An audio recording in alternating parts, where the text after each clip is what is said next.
When I was a pupil at school here, this in fact was a natural history museum, and it had a sloping glass, it was like a greenhouse, had a sloping glass roof on it. Funny old dried up specimens of fish and birds and small creatures with jars, lots of jars of small creatures in it. Oh, it's rather like going back years and years in time, because it hasn't changed very much in all those years. I wonder what's down in the cupboard here that I may have had there years ago. I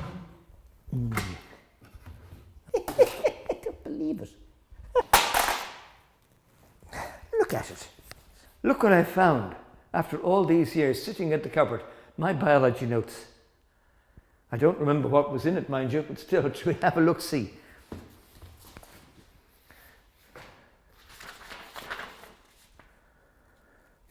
And there's my notes on a longitudinal section through a dicot stem. I think that's a copy of something else. It's now actually, I've retired now 20 years from school, so it's a nice heading here in the book here called Time is Running Out by M. Kennedy, whatever that was, I presume a book.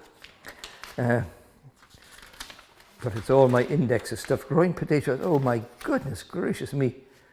Yes, in fact, I have pages here going back to the 1950s. These pages are handwritten by the old science master of the time called Lester Smith. And that's his writing. He was science teacher here in Newtown when I came in 1949, and I left in 54. I don't know what age he was when he died, but he must have died some years later. He used to play the violin in evening meetings sometimes. There's a Bible, and I used to read sometimes to the children when I was starting my evolution of the world. I used to start off by reading Genesis chapter 1. I'm quite sure a number of old scholars would remember it. In the beginning was God made everything. He created heaven and earth, etc., etc. And use that as introduction to ecology. And here's another cupboard of old stuff. Notes book 2. Experiments in genetics using fruit flies. Exams 1975. Oh, good Lord, isn't that wonderful? Wow, isn't that fun? Well, of course, biology has changed many times in the years, so it will be quite different than it was when I was teaching. I think that the pupils learnt more when I wasn't teaching the syllabus than when I was teaching the syllabus. One thing in particular I used to always get drawn on was bees. I love bees. I've been fascinated with bees. Somebody mentioned bees and off I go on a tangent. You can do most of the coursework nowadays just watching TV, I suspect. I did the best I could at the time that was in it. For a long number of years before I retired, I used to bug the department for to get them to introduce practical exams. Before I came to Newtown in the 60s, I was teaching in Africa, and there we had plenty of practical exams.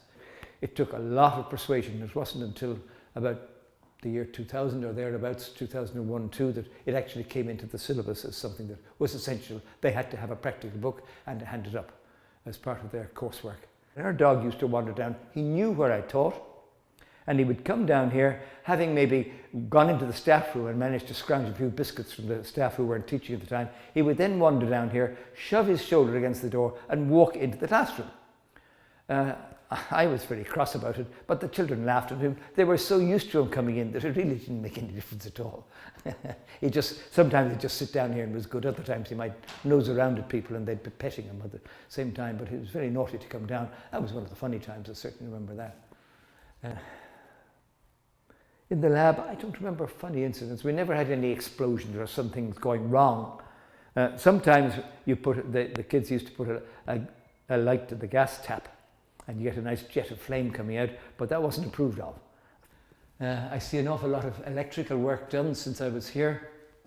They looked as though put in all sorts of safety things in case there's fires. Not in my day, we just shoved in the electric wires and joined them all up, and Bob's your uncle, we worked away. The middle window, I wonder if it's still working. I must just try this. When I was a teacher here, this window here used to rattle. I used to be able to rattle that. My arms were just long enough to reach down to the window handle and lift it, so that when I didn't have my keys, I could get in here anyway. I wouldn't climb up on it now. This is one of the rare specimens, and I have no idea how long it's been in the lab. When I came in 1968, there was none of these around. I happened to be up in the attics in the main house one day and found they were all thrown in there in the attic floors, and I rescued them. One of the specimens here is a very old specimen. It's the duckbill platypus, and it is one of the mammals that lay eggs, one of the few mammals that lay eggs. You can see his duck bill and his webbed feet, so it's quite a rare thing. It's well worn, as you can see. It's been around Newtown, I would think probably, dare I say, 70, 80, 90 years, I have no idea. This prickly thing here is called a porcupine fish, as you can understand why it's called a porcupine fish. And again, I have no idea how long it's been done. It looks as though the writing on the side is Lester Smith. Here are the bones of a human skull come apart. Let me see if I can get two bits that I can join up. That looks right there. There we have it. Those you can see the complicated joins of a human skull. How closely they fit in. These are the jaws of a shark. That's come apart since I was at school. The cartilage holding them. And they're very shriveled, of course. That's why they're the funny shape. But you can see the rows of teeth. Those are the rows of teeth of a shark. So we know it's a shark. Okay? Rabbit skull, I think. Well, I don't know. No, it looks more like a badger, I think, looking at the teeth. I'm not so good on my bones as I should be. This I know I assembled together myself. You can see it's held up to with a piece of electric cable. This is the complete spine of a rabbit, which we would have dissected in the lab. Here's the remains of a human hand. Don't ask me where it came from. And here we have an ostrich egg, donated by Weston Allen in January 1984. Here we have a stuffed albatross foot. Again, it looks like Lester Smith's writing. Why they stuffed the foot, don't ask me, but it's been around a long time. It still has the name on it. I taught for 31 years in Newtown, and you got that first year people who I remember the names of so clearly. Like in every group, every class, there were good kids and bad kids, and you remember the good ones and you remember the bad ones, but the vast majority in the middle, you don't remember them at all. They're mixed up. Not only you forget their names, but you're mixed up years-wise. We used to have an overhead projector that pointed on that whiteboard there, that bit of white background. I had it here on the bench on the front beside the tap. And that was a very old-fashioned thing nowadays. It was great in the days when we had nothing else.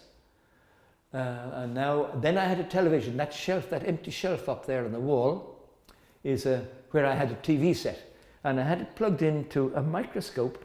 And we were able to do an electronic microscope of some sort. We were able to do a decent dissection. Now, let's say somebody does a dissection of a rabbit or a part of a rabbit or something, and you could actually put it onto the microscope and see it, the details of the blood or whatever it was. I can't remember now. And you could actually project it up onto the wall so everybody in the class could see the dissection through the TV set on the top. That was quite a smart thing in those days. My little oven here, I don't know whether it's in use now or not.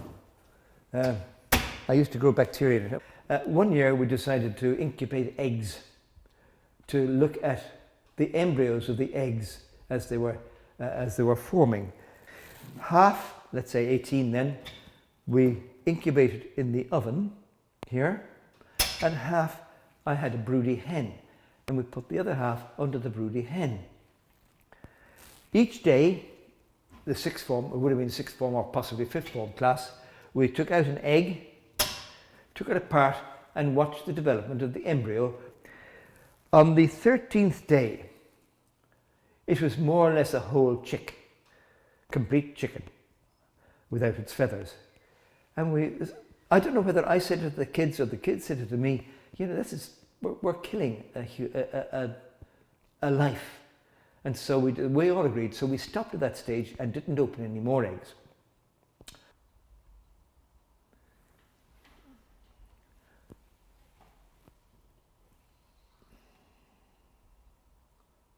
The cupboard we've just been looking at, the oven, was for breeding bacteria and fungi on agar plates. And we used to take the sterile agar plates and expose them for 10 minutes in different parts of the school. In the kitchens, in the toilets, in the domestic science room or the home economics room were 3 good examples. The amazing thing about it was most bugs, or least bugs, occurred in the toilets. Here's the school bell, which was certainly used when I was a pupil, and as I came back as a teacher was also used. The chain and the knocker, I think, are probably somewhere in the staff room. This used to be done by a bell, and there were 2 pupils a year were delegated to ringing the bell every 40 minutes or for lunchtime or break time or whatever it was. It was down in the front, but then they moved it back up here because as the school developed into this area where a lot of the teaching blocks are now, it was more relevant to have the bell here rather than down there. So that's the story of the bell. Hundreds more peas.